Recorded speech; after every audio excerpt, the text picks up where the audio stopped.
Tema de hoje: gente é mais importante do que coisas. Vamos falar juntos o tema de hoje? Gente é mais importante do que coisas. Eu sei que para alguns de nós é estranho conjugar verbo depois da expressão gente, tá bom? Talvez alguns estejam falando, não está com erro de português? Não, não está, tá bom? Gente, embora se refere a nós, você conjuga na terceira pessoa do singular. Só um aviso aí para quem, por alguma razão, achou que soou mal. Se gente é mais importante do que coisas, então, as coisas que nós temos são para servir gente. Quando gente começa a servir coisa, você estraga a gente. Quando você passa a viver em função de uma coisa, seu trabalho é uma coisa. Até seus estudos é uma coisa. Sua carreira é uma coisa. Não é só o objeto que eu estou falando. Mas se você vive só por coisas, e por causa de coisas você está abandonando gente, não existe essa palavra, é um neologismo, mas você está se coisificando. Você está virando uma coisa. E uma coisa chata, uma coisa feia. Porque não é legal ser assim. Agora, quanto mais nós conseguimos usar as coisas que temos, mas para servir gente, humanos, nós vamos se humanizando. Nós não podemos permitir que objetos nos tirem de pessoas. Talvez o maior inimigo da comunhão na sua casa hoje seja algo chamado celular, internet ou computador. Eu achei interessante esses dias, fui comprar um presente, fui num shopping cheio, lotado, eu queria comer algo, fui comer, estava sozinho, e eu gosto de gente. Eu fiz questão de parar ali, comer e não mexer em celular nem nada, porque eu queria ficar olhando o rosto de gente. Não conhecia ninguém ali, mas era legal ver gente. Mas me chamou a atenção ver, por exemplo, 3 pessoas que pareciam ser uma família estarem juntos, os 3 comendo, mas com o celular ao lado, e eles estavam nas redes sociais, eles não estavam onde eles estavam.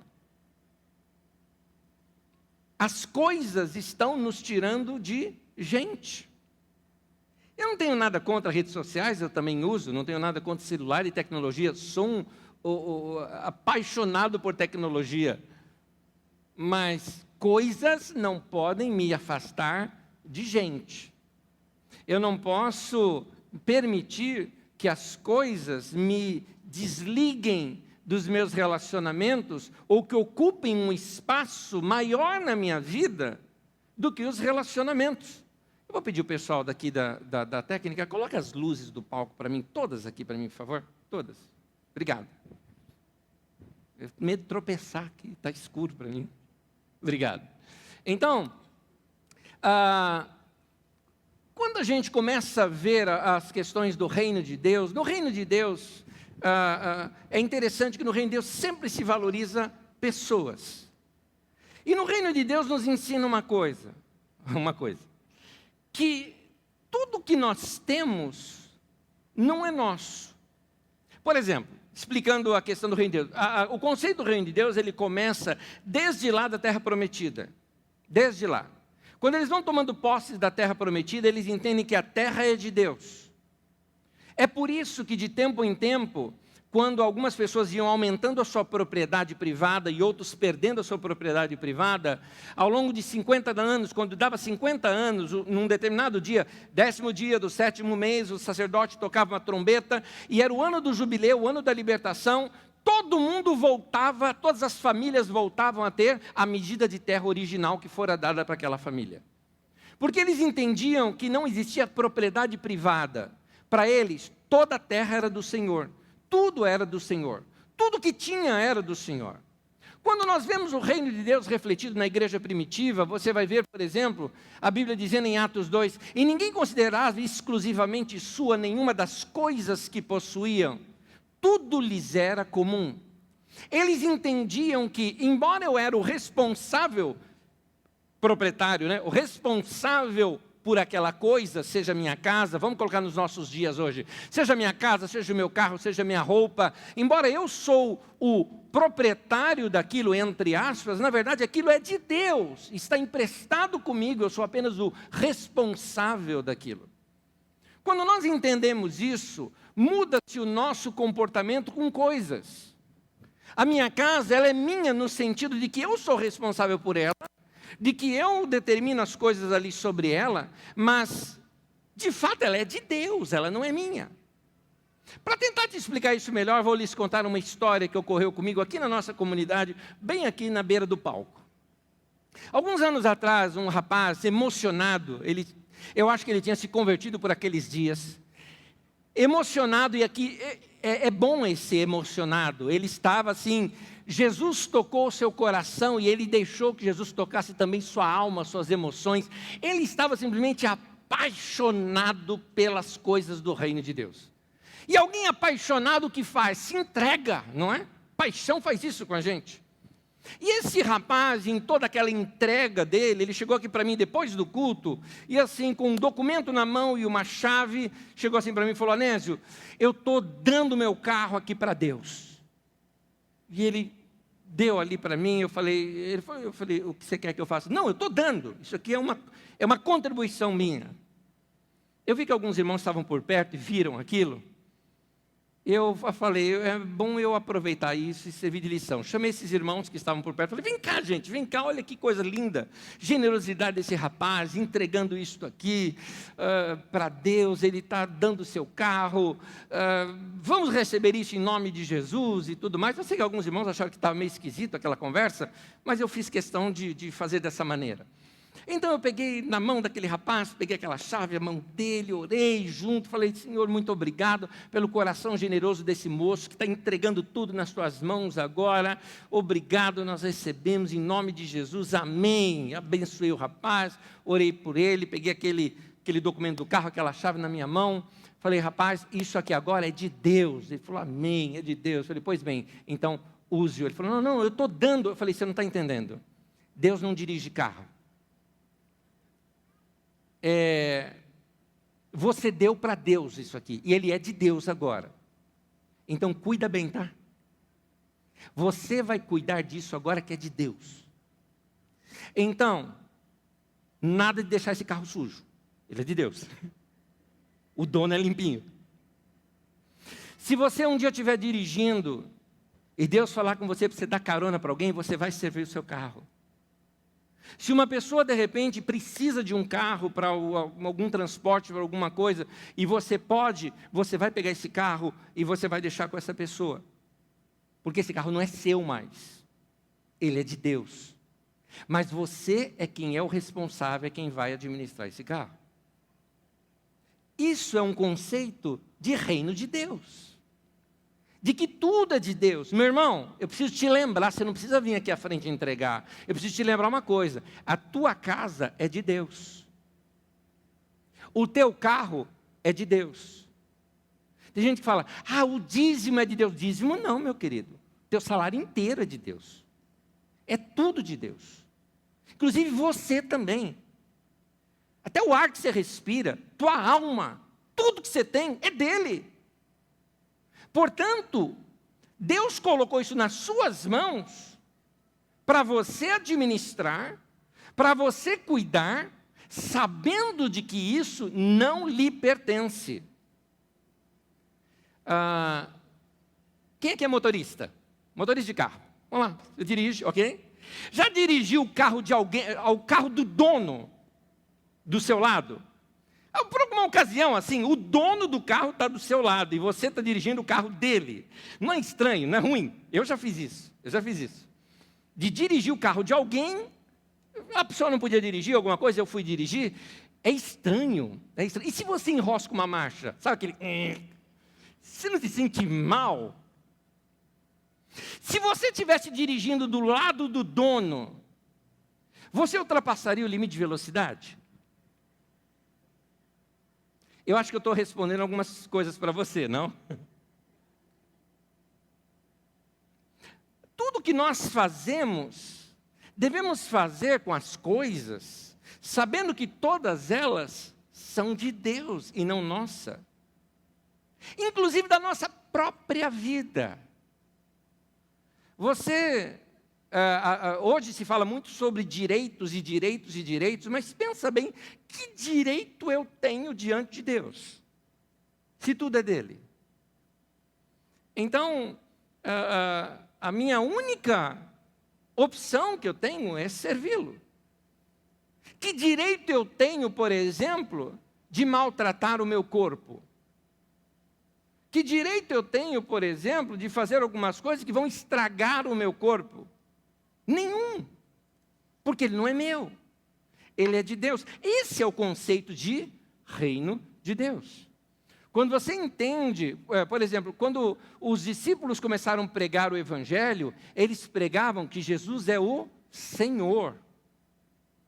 Inclusive que todo aquele que confessar que Jesus Cristo é o Senhor, será salvo.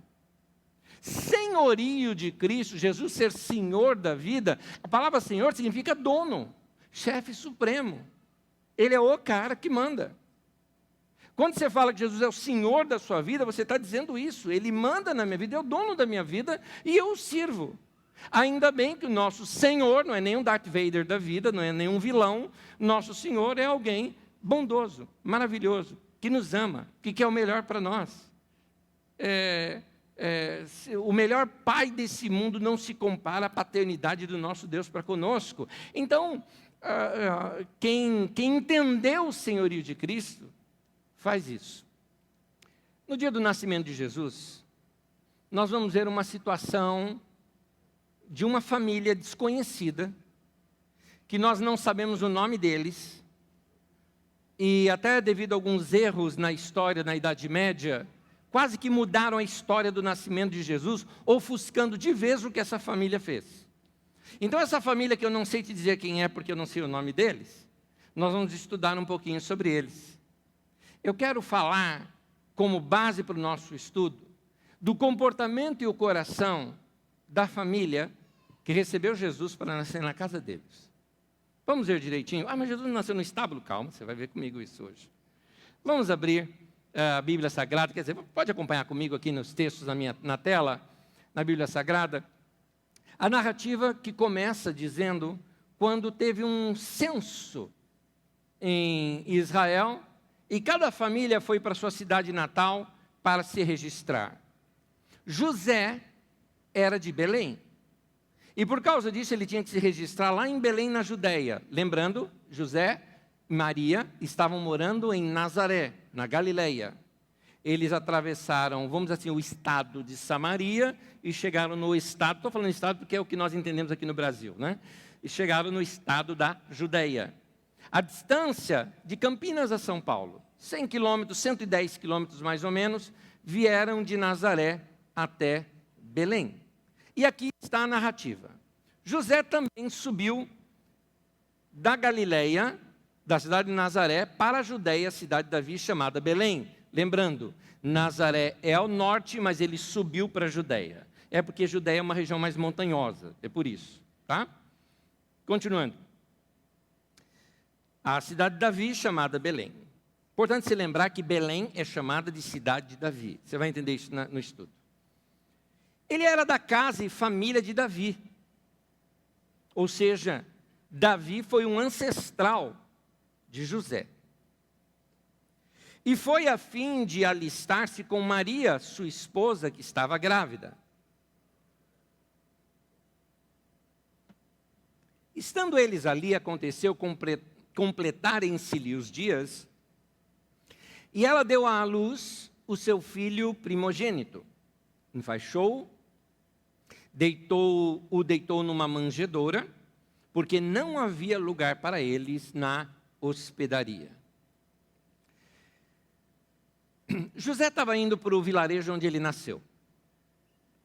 Chegando lá, bastaria ele se identificar. Eu sou José, filho de Jacó, neto de Matã e bisneto de Eleazar. Todos os povos ali do Oriente Médio, eles levam muito a sério essa questão de família. E a memória familiar é muito grande. Você é filho do fulano, filho do cicrano. Eles decoram isso. Isso faz parte de uma questão cultural deles. Isso você encontra em outras culturas também, no qual você ainda se refere ao nome dos seus antepassados. O nosso máximo que leva é o sobrenome, não é? É o máximo que se leva.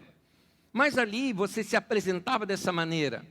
Quando ele chegasse, assim, quando José chegasse e falasse assim, para as primeiras pessoas que encontrassem na cidade, olha, eu sou José, eu morava aqui, eu sou filho do seu Jacó. Ah, filho do seu Jacó, né? Seu vô, seu Matã, não é? Muito bem, bem-vindo à sua cidade.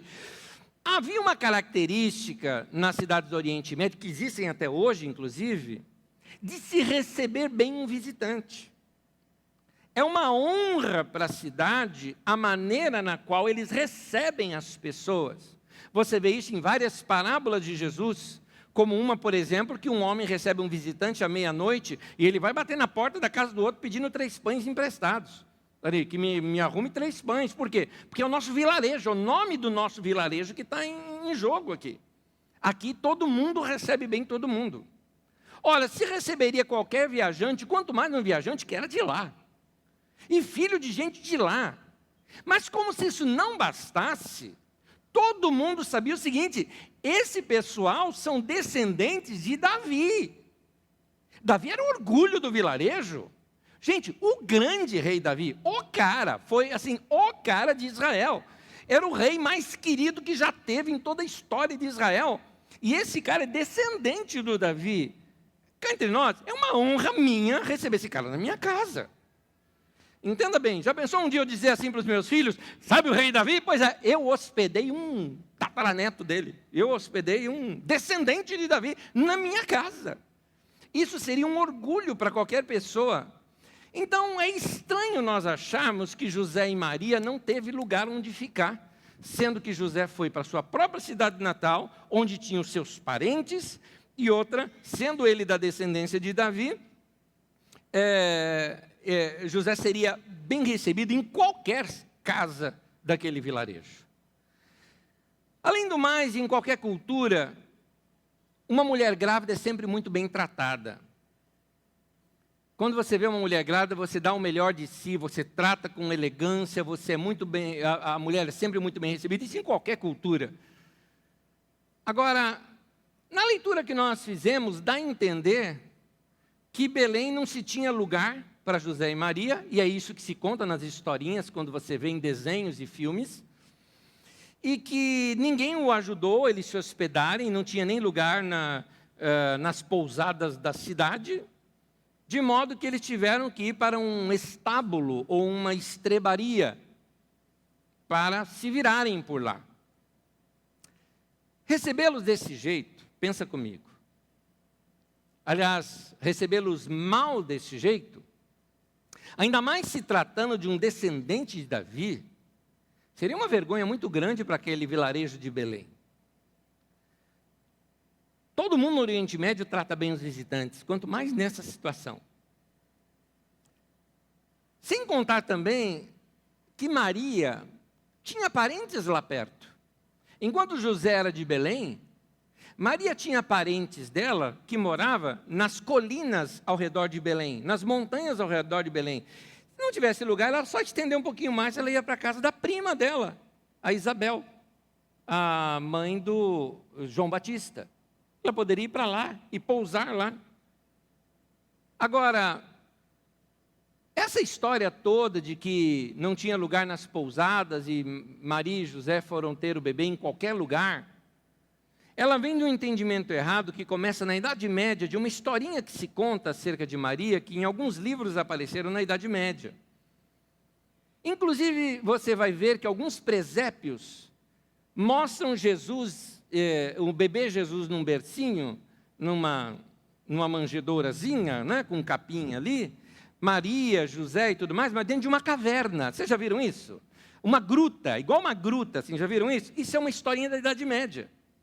Porque nessa historinha, a bolsa de Maria estoura quando ela está no burrinho, indo para Belém ainda. Então, essa improvisação toda que tinha que ser feita, ela acontece por causa dessa história e dessa tradição que cita aqui. Mas o texto aqui, não é isso que ele nos mostra, que a gente já tem isso em mente quando lê o texto. A gente já tem um óculos colorido, quando a gente lê o texto, a gente já vê com aquela cor.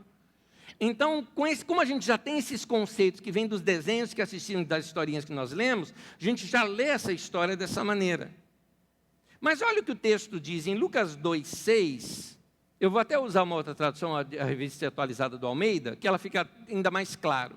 Diz assim: estando eles ali em Belém, José e Maria, aconteceu completarem-se-lhe os dias do bebê nascer. Na verdade, os 9 meses de Maria se deu quando eles já estavam estabelecidos em Belém. Não aconteceu no meio do caminho, a bolsa não estourou quando ela estava no burrinho, não é nada disso. Ela já estava em Belém, já estava estabelecida, quando deu o tempo do bebê nascer. É isso que a história bíblica nos mostra. Nós não sabemos quanto tempo Maria ficou em Belém grávida, mas certamente foi um tempo suficiente para José providenciar um lugar, provavelmente junto da sua própria família, afinal de contas a família dele era de lá. Eu particularmente acho mais provável ainda na casa de um irmão dele, é o mais provável. Quem você procuraria se você fosse para a sua cidade natal e seus parentes ainda morassem lá? O parente mais próximo que você tiver. Como José já era um homem mais idoso, mais velho, o pai dele não deveria estar vivo. Então, algum irmão ou algo parecido deve ter hospedado José ali. Então, essas lendas que surgiram na Idade Média que fazem a gente pensar que a coisa foi totalmente improvisada. O mais provável é que Jesus tenha nascido na casa de um de seus parentes, porque um vilarejo qualquer não abandonaria uma mulher que estivesse à luz, sabe, que estivesse para dar bebê, que estivesse grávida, não abandonaria de maneira alguma, ainda mais sendo parente, muito mais ainda sendo um parente, sendo pessoa de honra, ainda mais dentro da mesma cidade de onde veio o rei Davi, o cara é descendente do rei, de maneira alguma isso aconteceria. Então é muito provável que José e Maria estavam ali na casa de parentes, ou até amigos da família, hospedados. Mas a Bíblia não fala de manjedoura e não fala que não tinha lugar na hospedaria. Como é que é isso? Vamos explicar o texto. Em Lucas 2, versículos 6 e 7, diz assim: enquanto estavam lá, chegou o tempo de nascer o bebê. Nota, eles já estavam lá. E ela deu à luz o seu primogênito. Envolveu-o em panos e colocou numa manjedoura, porque não havia lugar para eles na hospedaria. Vamos explicar essas duas coisas, manjedoura e hospedaria. Quando nós pensamos em manjedoura, não sei se você sabe o que é a manjedoura. Manjedoura é aquele lugar onde o gado vai beber água. Ora, logo nos vem em mente um estábulo. Porque nós pensamos no gado, pensamos em animais, lugar onde o animal vai comer, vai beber. Você pensa num estábulo. Só ricos tinham isso. As pessoas normais, as casas comuns, elas eram no máximo, na verdade elas eram um grande cômodo. No máximo se criava um cômodo para visitantes. Esse cômodo único, você pode notar até nas parábolas que Jesus conta, quando ele fala: ninguém acende uma candeia e coloca debaixo da mesa, mas coloca no alto no velador e assim ilumina toda a casa. Para iluminar toda a casa tinha que ser um cômodo só. Então, as casas eram assim. Então, essas casas tinham aquele cômodo principal, que era da família. Depois desse cômodo principal, uma parte mais baixa aqui, aonde dentro da casa você guardava a sua ovelhinha, o seu burrinho, a sua vaquinha. Normalmente eles tinham esses animais. Por quê? Porque essa era a riqueza da família. Por que se guardava dentro da casa? Primeiro, para não roubar. Aquilo era a riqueza deles.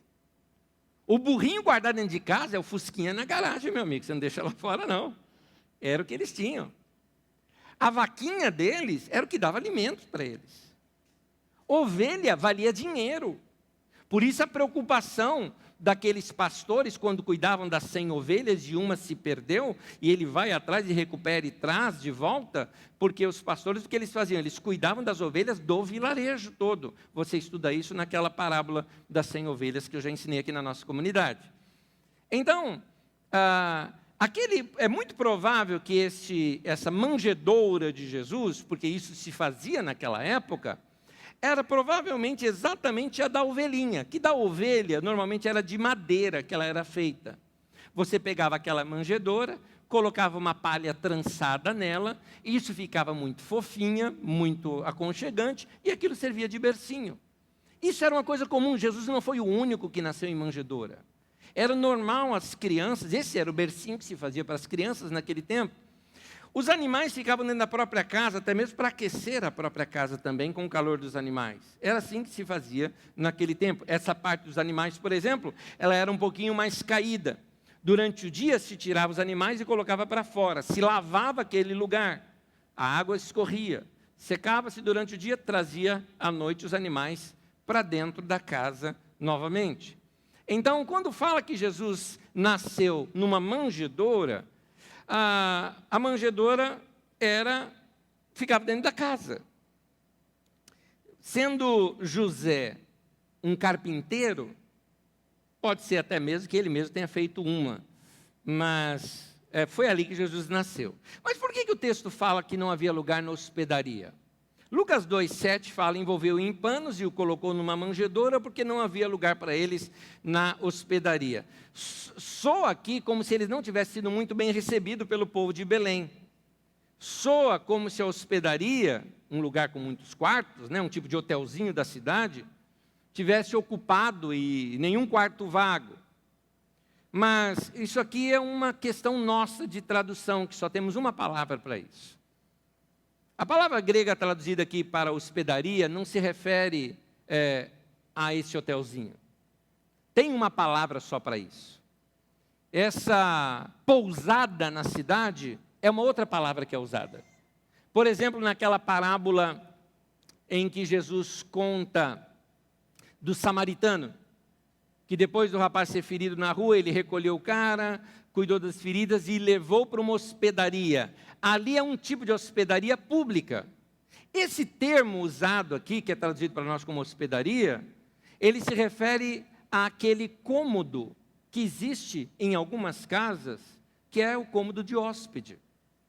Outra vez que aparece essa mesma palavra na Bíblia Sagrada, é quando Jesus vai preparar a ceia e fala para os discípulos procurarem um lugar, e chegando naquele lugar, pergunta onde é o quarto de hóspede, ou onde é a sala de reuniões, onde é o lugar onde eu vou participar da ceia, ou seja, qual é essa sala extra, esse quarto extra, onde nós vamos poder reunir aqui os discípulos e ficar. O caso que isso está aqui no texto, porque qualquer leitor daquele lugar iria imaginar Jesus ficando numa casa. E alguém diz o seguinte, mas por que ele ficou no quarto da família? Porque a família ficava no quarto principal, que é esse quarto único da casa. A família ficava ali. Por que Jesus ficou ali, ele não ficou no quarto de hóspede, ou seja, na hospedaria? Por que ele não ficou? Porque já estava ocupado. Então o dono da casa, talvez um parente, dizendo o seguinte, não, já está ocupado isso, mas a criança vai nascer, vocês vão ficar na minha parte. Você vai ficar no meu quarto. A criança vai nascer aqui, no melhor lugar da nossa casa. É aqui que eu vou deixar. E tem mais, quando a criança ia nascer, os homens tinham que sair da casa, porque era indecoroso um homem estar presente num momento de um parto. É um evento o nascimento de criança ali, como é em qualquer lugar, mas ali seria assim, vem as mulheres da redondeza, vem as parteiras, tudo mais. Os homens se retiram, inclusive, nos dias de resguardo da mulher, os homens não podem nem ficar perto por uma questão de tradição. Então, o próprio dono da casa até fala, cara, quem vai se virar sou eu durmo lá fora. Se teve alguém que foi dormir lá fora, foi esse cara, o dono da casa. Porque ele cedeu a parte principal da casa dele para a família José, Maria e o bebê Jesus ficarem. Por isso, ele não podia ficar ali porque a criança ia nascer, então ele deve ter dormido fora, ou deve ter dormido na casa de alguém, ou deve ter se virado de alguma maneira, mas está aqui alguém que serviu com a sua própria casa, deu o melhor de si, hospedou ali Jesus, e aí vem alguém na Idade Média e cria essa história de que Jesus nasceu no meio de uma caverna, estragando aqui esse rapaz, que nem nome tem essa pessoa, dono dessa casa. Resumindo tudo, eles viajaram de Nazaré para Belém, foram recebidos numa casa, a criança nasceu ali, enfaixada como era de costume, colocada na cama, que no caso era sua manjedoura adaptada, dentro do cômodo principal da casa, onde ficava a família. Um leitor da época perguntaria, por que não lhes foi dado o quarto de visita? Ele já estava ocupado com outros hóspedes, por isso, gentilmente, a família os recebe em seu próprio espaço de convivência, dentro do cômodo da família, e por ocasião do nascimento, os homens saem da casa, outras mulheres do vilarejo vêm, esse evento foi feito, e eu fico feliz por esse entendimento de que o bebê Jesus não nasceu num lugar gelado, sujo, frio, e que aquela família tenha sido abandonada e rejeitada daquele jeito. Eu fico feliz de saber que ele nasceu numa casa quentinha, bem recebido pela família, pelo povo do vilarejo, povo acolhedor, que cuida bem dos seus hóspedes, porque é cultura deles desde aquele tempo até hoje. Mas o principal que eu quero destacar aqui é, e esse cara? O dono dessa casa. Sei lá se ele é irmão de José, quem é ele. Mas que atitude desse cara? Abriu não só a casa, como cedeu o seu próprio espaço de dormir, simplesmente porque entendeu. O reino de Deus é assim. As coisas são para servir as pessoas. Então, quando a gente entende o reino de Deus dessa maneira, a gente faz como essa família fez. Abre-se a casa, recebe, reparte-se o que tem. Aí nós entendemos que tudo é de Deus. Nós apenas administramos e cuidamos. Mas nós fazemos isso para Ele. O reino de Deus, ele é assim. Tua casa é de Deus, teus filhos são de Deus. Quando nós damos o nosso coração para Deus, nós estamos dizendo que tudo é dele, tudo está sob seus cuidados, tudo pertence a Deus. No reino de Deus é assim. No reino de Deus, não pode, por exemplo, faltar pão. Porque se eu tenho pão e você não tem, alguma coisa está errada. Não, eu vou repartir o pão que eu tenho. Porque não é só para mim. No reino de Deus é assim. No reino de Deus não pode faltar aconchego e carinho. É por isso que eu recomendo vocês que nesse final de ano, mesmo hoje, dia de Natal, ou quem sabe aí na época de Ano Novo, olhar ao seu redor e vai ver que nós temos algumas pessoas que não têm famílias entre nós. São solteiros que muitas vezes estão aqui em São Paulo trabalhando, estão morando sozinhos. É hora de você chamá-los para a tua casa e oferecer o aconchego da tua família para eles. Porque quem tem, reparte o que tem. Reino de Deus é assim, a gente entende que tudo que nós temos é para ajudar alguém, é para fazer alguma coisa por alguém. O reino de Deus faz com que se eu estiver de mãos abanando e passa uma senhora do meu lado cheia de sacolas, eu vou oferecer as minhas mãos para ela para ajudar a carregar as coisas dela. O reino de Deus é assim como eu estou saindo do culto aqui da igreja e estou vendo um irmão indo a pé, eu no mínimo posso falar, eu posso te dar uma carona? Ou posso te levar até algum lugar, alguma coisa que te facilite, ou até a sua casa. Por quê? Porque eu entendo que eu estou repartindo. Aquilo, o carro não é meu, é de Deus, eu estou administrando, eu sou o responsável por ele. Mas eu tenho que usar a minha vida e os bens que eu tenho para abençoar as outras pessoas também. O reino de Deus é assim. Eu não estou dizendo que a gente não possa ter propriedades, eu estou dizendo o porquê nós temos as propriedades. Eu não estou dizendo que você não pode enriquecer, meu irmão, que Deus te abençoe, você enriqueça e cresça muito financeiramente, mas eu estou dizendo o porquê você está sendo abençoado, o porquê Deus está investindo na sua vida. Ele está investindo na sua vida para você investir na vida de outros também. Então, meu querido, se a tua vida está legal, como é que está a tua vida? Tem gente que está cheia de problema, mas tem gente que está numa fase muito boa. E se você está numa fase muito boa, o que você tem que fazer? Ofereça seus ouvidos para quem precisa contar alguma coisa. Abra os seus braços para abraçar quem está precisando ser abraçado. Dá seu tempo para ouvir quem está passando por problema e quem sabe você possa ajudar, nem que seja com um conselho. Porque no reino de Deus a gente entende isso.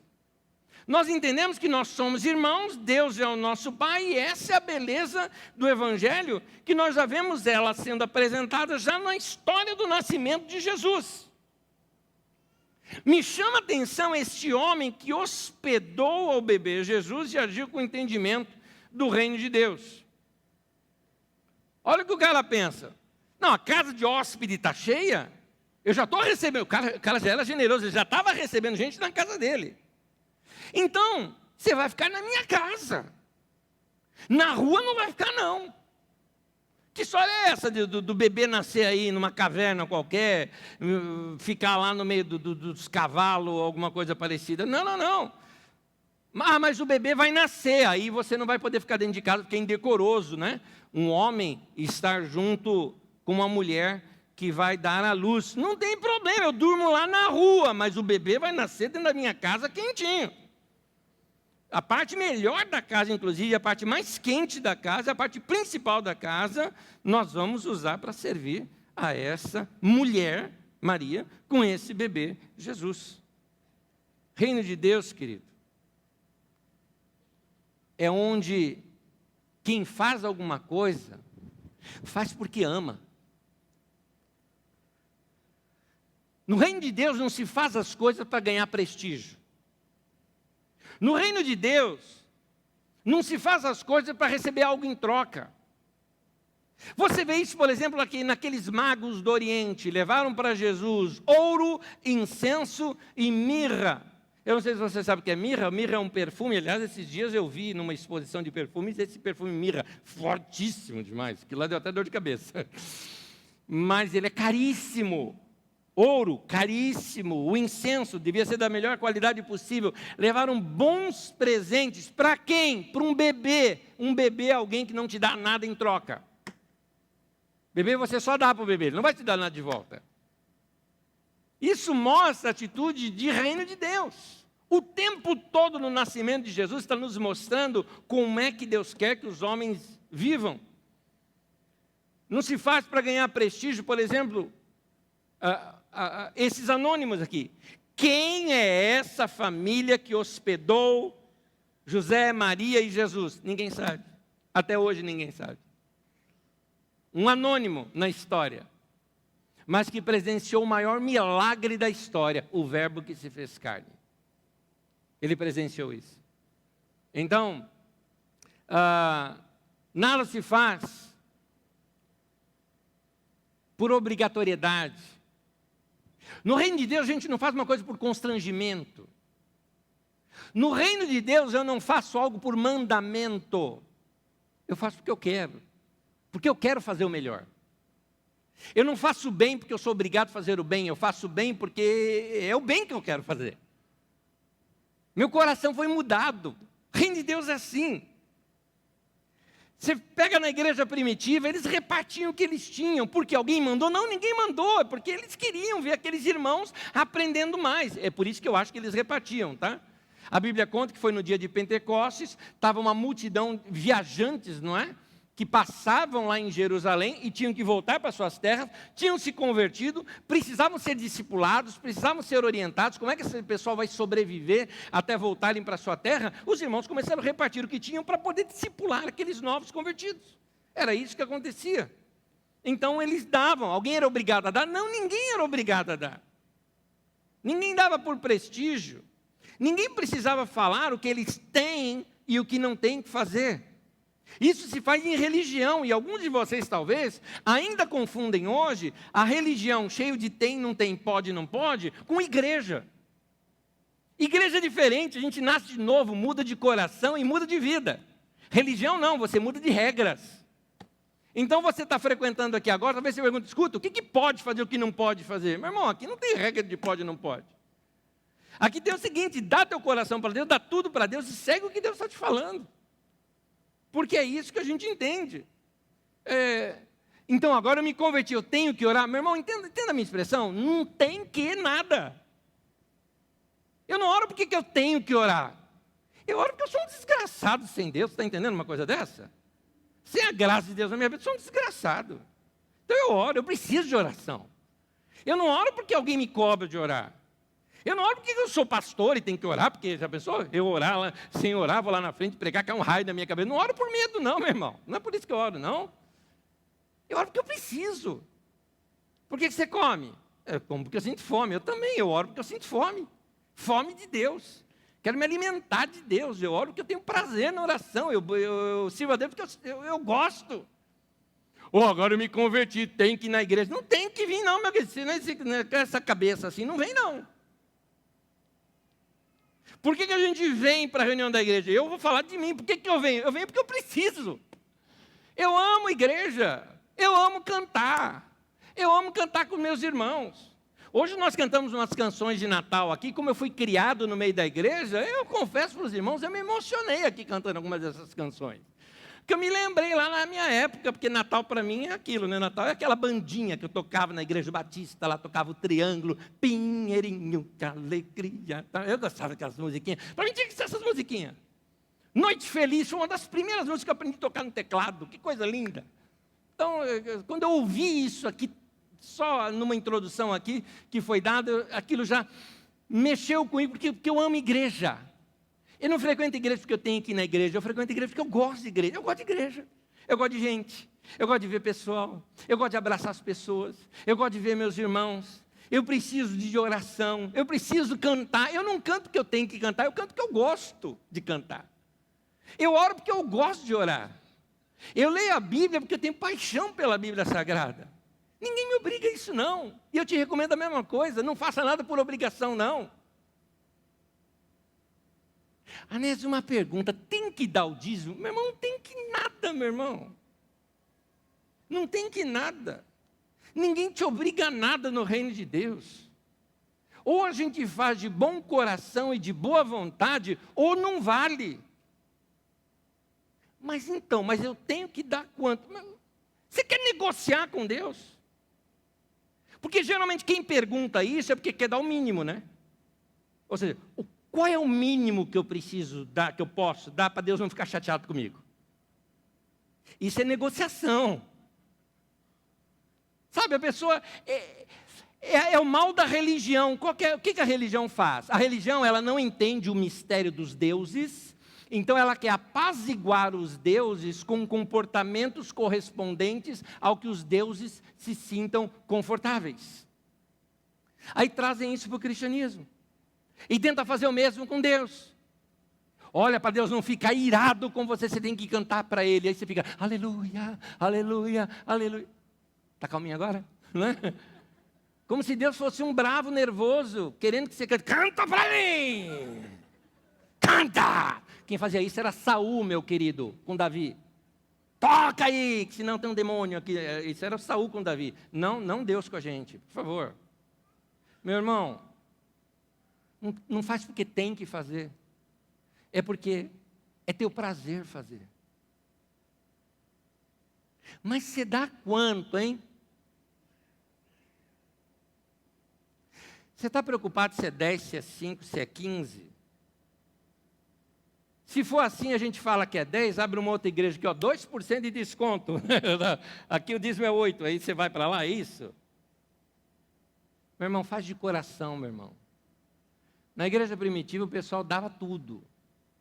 Inclusive, teve um casal que deu só para fazer média, morreram, tá? Aliás, deram 50% e morreram por causa disso. Por quê? Porque foi só para fazer média. E mentiram ainda. Pedrão chegou lá para eles e falou, isso aí não está certo. Não. E Pedro até falou o seguinte: afinal de contas, isso aí não era teu? A propriedade não era tua? Quem te obrigou a fazer isso? Agora, falar que deu tudo e ficou com a metade e mentiu, o problema seu foi que você mentiu. Meu irmão, não seja fake no reino de Deus. Não tente enganar a Deus com uma selfie mal tirada. Deus não se empolga com essas coisas. Eu vou contar uma coisa, eu não combinei nada disso com ele, mas eu vou contar uma coisa para vocês, do meu amigo que está aqui na minha frente, João Gilberto, que é um pastor da nossa comunidade, que um dia entrou na minha sala e me contou o seguinte: falou, Anésio, hoje eu levantei pela manhã, eu fui orar, vou contar uma história sua aqui, Gil. Eu fui orar e eu comecei a orar assim: ó Deus, eu te adoro por esse dia, estou muito feliz de entrar na tua presença, aleluia. Aí ele parou, falou, apaga, está tudo errado. Senhor, está nada legal, meu coração está chateado, eu estou muito bravo, Aí ele abriu o coração e falou com Deus. Às vezes nós nos comportamos com Deus daquela maneira, de modo automático, fake, falso. Não é assim, querido, não é assim. Deus não aceita esse tipo de coisa. Deus, aliás, até sobre Jesus fala, né? Que Ele habitou entre nós, cheio de graça e verdade. É só assim que dá para você servir a Deus. Então, as pessoas no reino de Deus, elas estão tão ligadas a Jesus, tão ligadas ao estilo de vida de Jesus. A gente lê os evangelhos e fica tão fascinado com esse jeito de ser de Jesus, que ninguém precisa ficar falando para elas o que elas devem fazer. Porque na sua relação com Jesus, elas já sabem o que tem que fazer. E nem é que tem que fazer por obrigação. É que elas amam e sentem vontade de fazer, têm desejo de fazer, estão dispostas a fazer livremente. Aliás, a Bíblia diz assim: e eles se dedicavam ao ensino dos apóstolos, se dedicavam à comunhão, se dedicavam a partir do pão e se dedicavam às orações. Ninguém era obrigado a orar. Orava porque gostava, porque era bom orar. Entenderam a oração. Quem está diante de Jesus sente um impulso quase incontrolável de se fazer o bem. Você quer fazer, não porque tem que fazer, mas você faz por quê?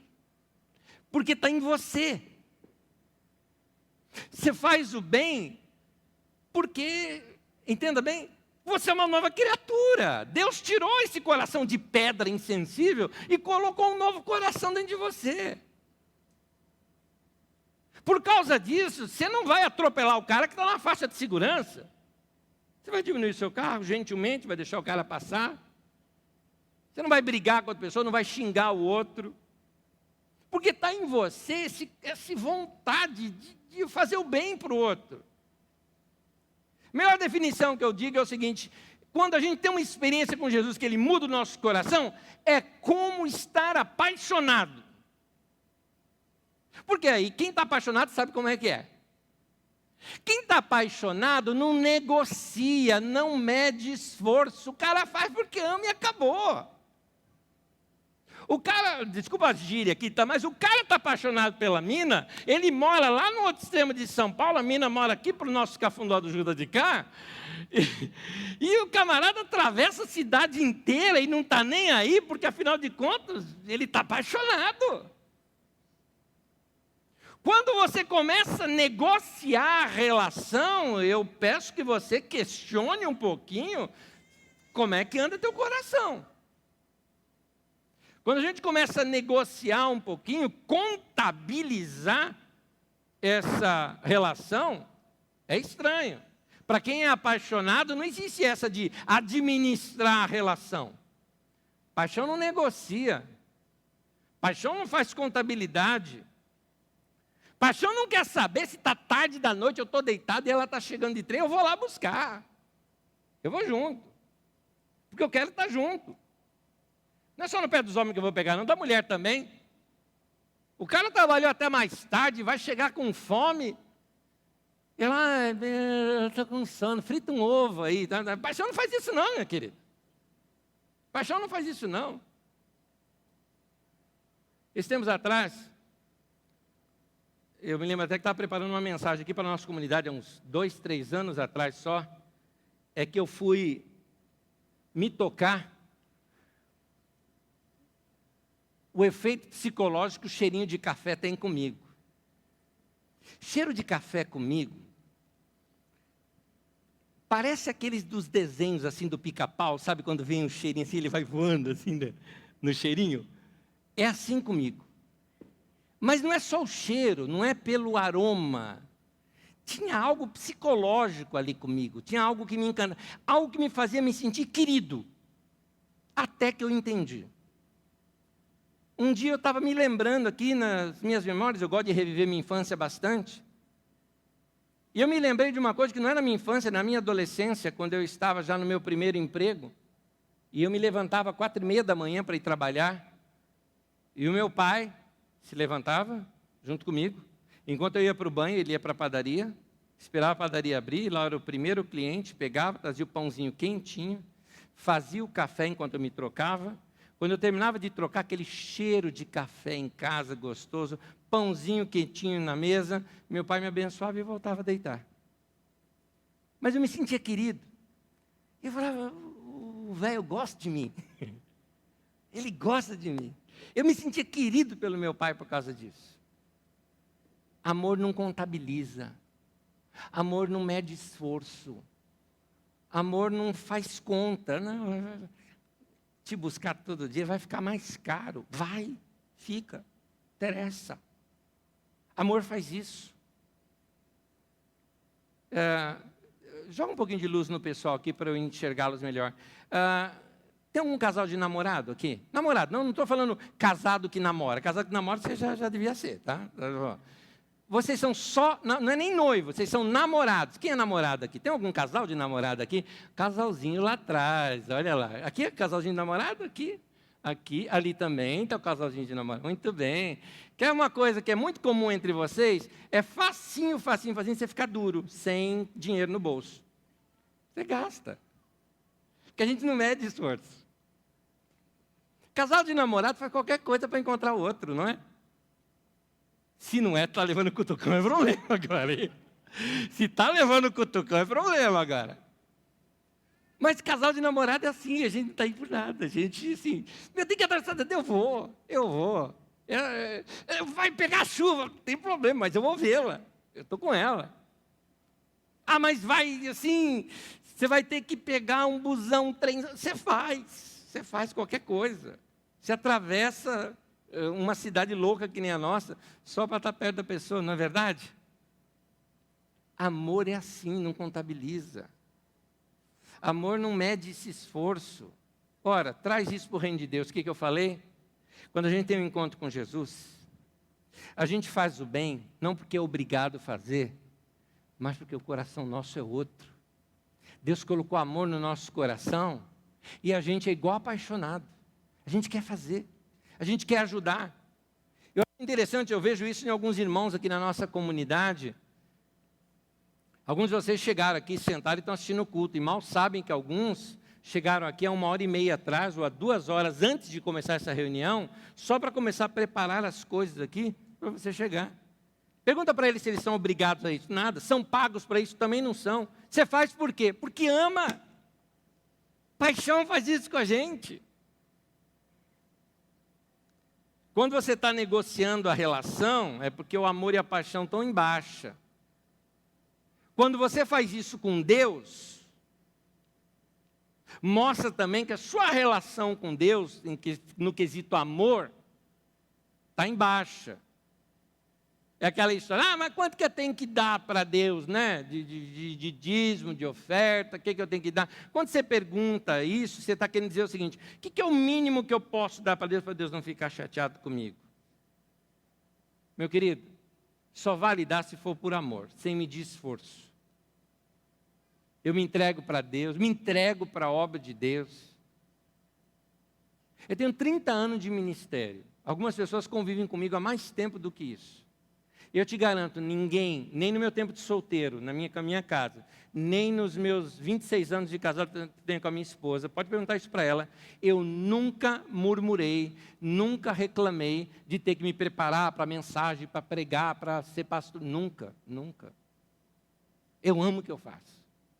E faço sem peso nenhum, gosto de fazer isso. Porque as coisas no reino de Deus têm que ser feitas dessa maneira, ou você faz com paixão, ou não faz. O dia em que você começar a se questionar, sabe aquela sensação? Domingo, tem que ir para a igreja, meu querido, o dia que você perguntar isso, corre para Deus e fala, Deus, me ajuda a checar meu coração. Tem alguma coisinha errada lá dentro. Quando a gente fica contabilizando a relação, quanto vai dar, quanto vai custar, o trabalho que vai dar, aí já não tem mais afeto, não tem desejo, não tem isso. Tem gestão, tem jeitinho. Isso não é liberdade, isso não é amor. É igual numa relação, quando é que um fica controlando o outro? Quando não confia. Quando é que a gente faz contabilidade do relacionamento? Tipo, quanto isso aqui vai me custar? É quando não se tem entrega, quando se tem reservas com relação ao outro. Você não se entregou para o outro. É assim também no nosso relacionamento com Deus. O reino de Deus é entrega. O reino de Deus é igual vida em família. Provavelmente quem hospedou José e Maria, como nós já dissemos, foram aí os familiares de José. É aquela história. A casa já estava cheia. O único quarto de hóspede já tinha gente. Ia tocar o hóspede lá? Não. Então eu vou fazer o quê? Dou minha cama. Estou me lembrando de uma cena agora. Uma vez eu e a Magda estávamos de passagem pelo Rio de Janeiro. E fomos ali para ver um irmão que nós gostávamos muito, queria pregar aqui no Brasil, que nós nunca tínhamos visto. Fomos para conhecê-lo. E estava tarde para voltar para onde a gente estava. E um casal de pastores nos convidou para dormir na casa deles. Quando nós fomos dormir, é que nós notamos que o quarto que eles nos deram foi o deles. Eles nos deram a cama deles, o quarto deles, o que de melhor eles tinham. Eles foram dormir na sala, só para dar o melhor para nós ali. Estou te contando uma experiência de uns 25 anos atrás, até hoje eu me lembro. Esses irmãos queridos, Edgar Bravo, lá do Rio de Janeiro. A casa está cheia, mas cabe mais um. No caso ali de José e Maria, era 3, né? José, Maria e do bebê que ia nascer. Vai ficar tudo apertado, mas família é assim, né? O que dá para fazer, a gente faz. Pois bem, no reino de Deus, é assim, é entrega. É como a vida em família. O que dá para a gente fazer, a gente faz. Reino de Deus é assim.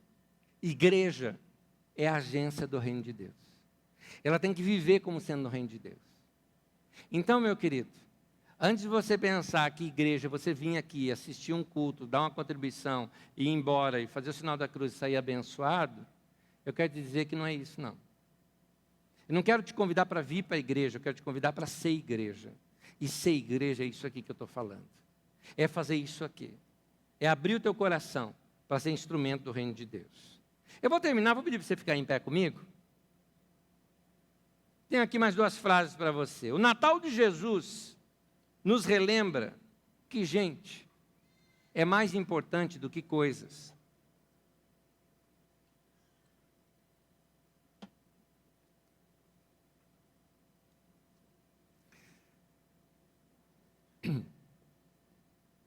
Eu ensino bastante sobre poupar. Eu ensino bastante de nós economizarmos. Fui agora para Santa Catarina só para dar um curso sobre isso. Economizar, poupar, guardar. Viver uma vida mais simples. Para você Você saber poupar, saber guardar. A Bíblia ensina muito sobre isso. Mas, para quê? A questão. Não o quê? O quê eu sei. Eu tenho que poupar, tenho que guardar. Mas para quê? Para que eu tenho dinheiro? A Bíblia diz assim, em Eclesiastes 9:9. Curta a vida com a mulher que você ama todos os dias da sua vida. E diz lá, porque essa é a sua recompensa por todo o trabalho que você faz debaixo do sol. Em outras palavras, a Bíblia está dizendo o seguinte: você está trabalhando pra caramba, ralando pra caramba, ganhando dinheiro e guardando dinheiro para quê? Para gastar com a tua mulher, querido. Para gastar com a tua família. Eu ensino muito sobre poupar, mas acho que nessa semana, talvez foi uma semana que todos nós aqui mais gastamos. Nós gastamos com almoço, gastamos com coisa extra para comprar, com compra diferente que a gente deixa no fim do ano, não é? Alguns de vocês fizeram a ceia ou receberam os familiares na sua casa, então você teve certamente gastos extras. Mas aí não valeu a pena? Não é para isso que é o dinheiro? Caixão não tem gaveta. Eu não sou igual ao faraó do Egito, não, que tinha que ser enterrado com toda a riqueza deles. Não, isso aí não ajuda ninguém, não. A gente junta dinheiro para quê? Para investir na família. Para gastar com quem a gente ama. Para ter tempo junto e ter comunhão. Para repartir o que nós temos com o próximo. Com aqueles que estão próximos de nós. Então, dinheiro só pelo dinheiro não vale. O que adianta ter muito dinheiro e não usá-lo com a família? Então, meu querido, se você gastou dinheiro nesse fim de ano, mas gastou com a tua família e proporcionou um tempo de lazer e de comunhão, parabéns para você, você fez o uso corretíssimo do seu dinheiro. Natal de Jesus nos relembra que família vem antes da carreira, dos compromissos, de tudo. Porque essas outras coisas, né, são coisas. Mas gente é mais importante do que coisa. Talvez você gastou um pouquinho mais para dar um presente para o seu filho. Antes que você se arrependa, eu gastei, rapaz, e gastei para dar um... Valeu o sorriso da criança? Ganhou um abraço gostoso? Então valeu. Dinheiro é para isso. Tempo com os filhos, brincadeira, isso é família. Às vezes passar a noite conversando, né? Quebrar algumas regras de horário de dormir. A gente faz isso nesse período de férias, né? De festas. Não fazemos isso? No reino de Deus é assim. Sua casa precisa ser mais lar do que hospedaria. Lar é um lugar quente. É interessante isso até. Se você consultar o dicionário etimológico da palavra lar, você vai ver uma coisa interessante. Sabe de onde vem a palavra lar? Lar é o lugar da cozinha onde se acende o fogo. É daí que vem a palavra lareira. Porque ela lembra aconchego, que todo mundo fica ali ao redor. Lembra aquele bom e velho, quem já foi para o interior e ainda tem isso, aquele bom e velho fogão a lenha? E que a gente não senta na sala, a gente senta na cozinha. E fica ao redor da mesa da cozinha, logo ali junto do fogão a lenha, porque ali é mais aconchegante. Imagina isso num clima mais frio ainda. Isso é a origem da palavra lar. Agora, cuidado, sua casa pode ser só hospedaria. Você só vai para dormir. Não tem esse aconchego. Então, no reino de Deus a gente aprende que esse deve ser, a nossa casa deve ser lar. Ou seja, junto, abraço, beijo, estar perto, servir. E tem mais. Eu não vou abrir a minha casa para servir os outros. Eu vou abrir o meu lar para servir os outros. Eu trago alguém lá e a pessoa se sente acolhida, bem-vinda. Nós devemos receber as pessoas, porque essa família que a gente não sabe o nome deles, até agora estamos falando deles, abriram a casa para um parente, mas não sabiam que estavam abrindo a sua casa para o menino Jesus. Sabia que era um menino, mas eles iam lá saber que era o Salvador do mundo? Eles não eram profetas, eles não sabiam disso. A Bíblia diz assim, para nós praticarmos a hospitalidade, pois alguns, sem saberem, hospedaram anjos.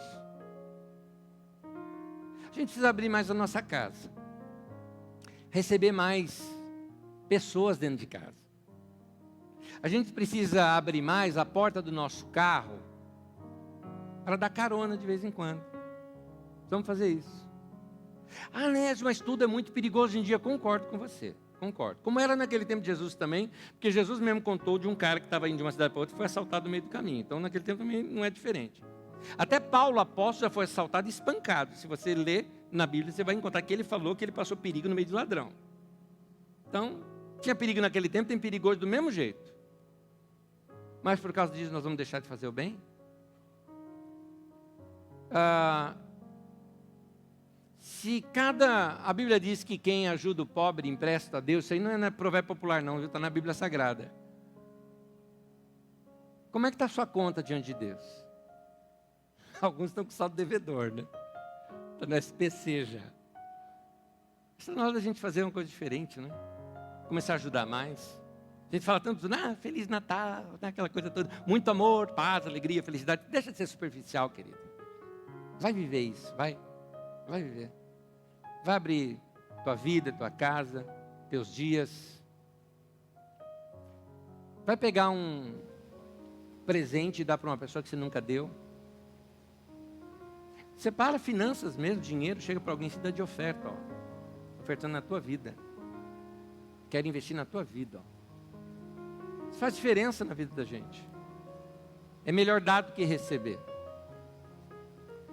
Que Deus abençoe você. E torne a tua casa não uma hospedaria, mas um lar. Lugar aconchegante. Lugar que lembra estar diante da lareira num dia friozinho. Aquela coisa gostosa, quentinha. É assim que tem que ser a casa da gente. É claro que para ela ser assim, eu estou falando de calor humano, né? Então tem que ter abraço lá, tem que ter beijo.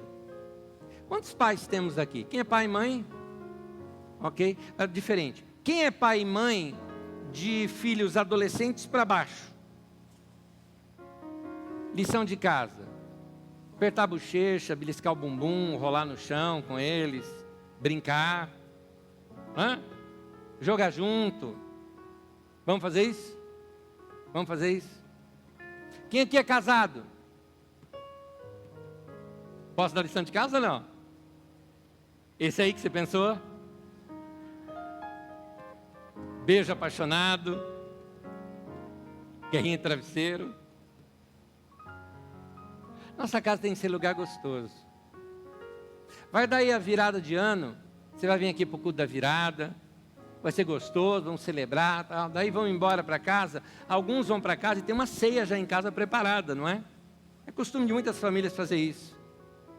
Procura saber se tem alguma pessoa que mora sozinha, cuja família não está aqui no estado. Fala, vem com a gente. Vem conhecer. Eu vou terminar contando uma historinha rápida para vocês, muito rápida. Eu fui visitar uma igreja nos Estados Unidos, uma igreja enorme. Eles têm em torno de 21 mil membros, mais ou menos. Fui lá para aprender. Ia ter uma conferência, cheguei uma semana antes. Porque uma coisa é uma igreja mostrar uma conferência, que pode ser uma vitrine. Outra coisa é conhecer bastidores. Eu queria conhecer bastidores. Eu fui antes. Chegando antes, isso perto da cidade de Los Angeles. Chegando antes, eu fui num culto. E aí, eu queria saber como é que eles recebiam pessoas, e fui muito bem recebido, muito mesmo. Já assim na entrada, tal, chegaram até para mim e falaram, porque eles viram que os visitantes entraram por uma porta, eles falaram, você quer sentar onde? Eu falei, eu quero sentar lá na frente. Me deram primeira fileira. Falei, não, primeiro fiquei com vergonha. Falei, eu vou na segunda. Aí eu fiquei sentadinho, esperando, porque eu cheguei cedo para o culto. Fiquei sentadinho esperando, tinha um pessoal assim conversando do lado, viu que eu estava sozinho. Me chamaram para conversar, quando a pessoa te chama para conversa, assim, então, e tal, e puxando assunto comigo. Entrei no assunto deles, né? Eles estavam conversando coisa ali do vilarejo mesmo, mas não estavam entendendo os assuntos, que eram assuntos peculiares lá do lugar. Aí começaram a falar de outros temas que eu entendi, puxaram assunto comigo, e conversando mais um pouco. Um deles pediu licença. Era o cara que ia dirigir o louvor lá, segundão lá da igreja, estava ali do meu lado ali. Falei, olha só que legal. Pessoal que é simples, gostoso, legal. Acabou o culto, todo mundo se abraçou, tal, eu saindo lá fora. O batistério deles é igual ao nosso, lá do lado de fora. Aí estava um pessoal batizando gente lá. Eu não tinha o que fazer, gente. Eu ia fazer o quê? Vou assistir o batismo. Fiquei lá, assistindo o batismo e olhando e tal. Alguém grudou em mim, falou, a pessoa é do seu grupo pequeno? Falei, não, eu não sou de nenhum grupo pequeno daqui da igreja, não. Ah, tá. Você mora aqui? Falei, não moro aqui não, estou só de passagem. Você está hospedado onde? Eu estou hospedado num hotel aqui na cidade e tal. Ah, tá. Você está sozinho? Tô. Então, nosso grupo pequeno, depois do batismo, nós vamos sair para comer juntos. Você não quer ir com a gente? Assim, fiquei constrangido, né? Vai com a gente, vai ser lá em casa, tal. Nós não recebemos o pessoal. Você se integra mais, você participa de algum. Não, então vai participar do nosso já. Você vai me levar para a casa deles. Chegando na casa deles, comecei a conversar com todo mundo. Eu falei, então, mas você está aqui a negócio? Eu falei, não, eu sou pastor. Você é pastor aonde? Eu estou numa igreja lá no Brasil. Como assim? O que você veio fazer? Conhecer sua igreja. Foi isso que eu vim fazer aqui. Não, então nós queremos te receber aqui, por favor. É uma honra aqui para nós. Nós queremos uma coisa de você. Você vai lá no hotel, fecha sua conta lá hoje, você vai ficar na minha casa. Me receber na casa dele. E abrir a casa para mim. E não me deixaram pagar nada. E me levaram para comer. E tudo mais. E não me deixaram pagar nada. Até brincar comigo, uma brincadeira que eu faço até hoje. Falar, seu dinheiro não serve aqui. Falam para mim. Não adianta. Que vai fazer tudo. Aquelas pessoas nem sabiam onde eu era, nem nada. Abriram o coração, serviram. Aí eu entendi. Agora eu entendi porque essa igreja cresceu tanto. Agora eu entendi. Que nós sejamos assim também. Amém, queridos? O carisma já está muito grande. Mas você precisa começar a conhecer essas pessoas que estão aí do teu lado. Levar para casa, bater papo. Abrir um pouco mais o coração. Nós paulistanos somos tão assim, sabe? Sai daqui e vou para o trabalho, do trabalho para casa. Nós somos tão objetivos que a gente esquece de quem está ao redor. E aí quando você está no metrô, está em alguma coisa, você ainda pega, saca o seu celular e ignora a pessoa do seu lado. Acho que está na hora da gente ser mais gente e menos coisa. Amém? Gente é mais importante do que coisa. É o que a gente aprendeu hoje à noite aqui. Que Deus abençoe você. Vamos dar as mãos? Vamos orar?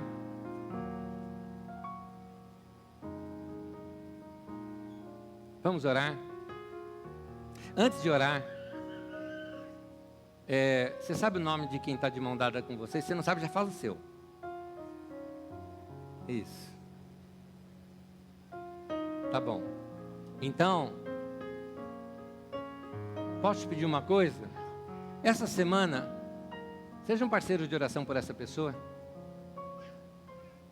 Talvez aqui depois do curso você tenha até que perguntar, você quer que eu ore alguma coisa por você? Que eu não te conheço, né? Mas aí virou um amigo novo, uma pessoa nova. Alguém para você conhecer. Alguém por quem você se doar um pouco essa semana. Viu como é fácil e prático? Aqui mesmo a gente já descobre.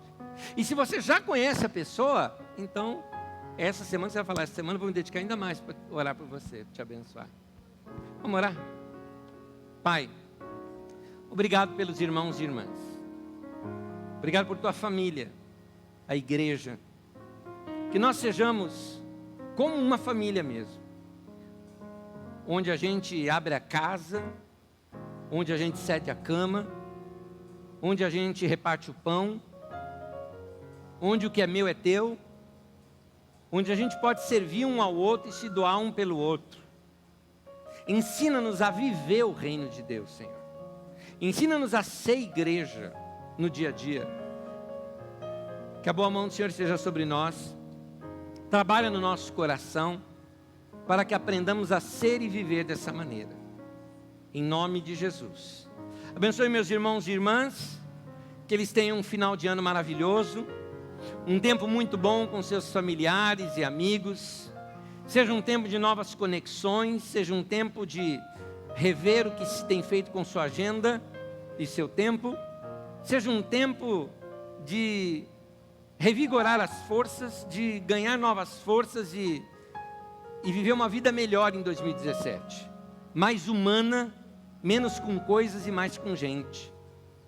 Que a boa mão do Senhor esteja sobre nós. Obrigado pela lição de hoje. Que o divino, o Verbo, se fez carne.